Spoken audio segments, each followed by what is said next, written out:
धर्मांतर झालेला आहे, जो स्वतः उद्धव खान झालेला आहे, त्याने आम्हाला हिंदुत्वाचे सगळे घोषणा विषय सांगू नये, सर्टिफिकेट उद्धव ठाकरेंचं मुळीच वाटू नये, ज्याचं सकाळी दिवस आणि रात्रच मुल्ला मौलवींच्या शिवाय होत नाही. याने आम्हाला हिरवा रंग आणि सगळं सांगू नका.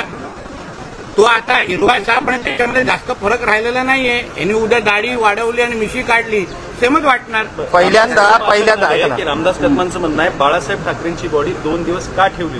हो, पण खरंच आहे तर उद्धव ठाकरेंनी तर उत्तर द्यावं.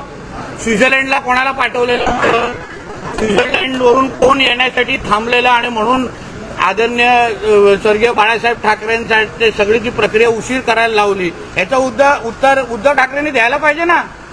रामदास कदम साहेबांचा बाळ अतिशय योग्य दिशेने चाललाय, याचं उत्तर दिलं पाहिजे. स्वित्झर्लंडच्या कुठल्या फ्लाईटवरून कोण येणार होतं, त्यासाठी कोण वाट पाहत होतं, कुठल्या कागदपत्रासाठी, कुठल्या प्रॉपर्टीसाठी उशीर केला.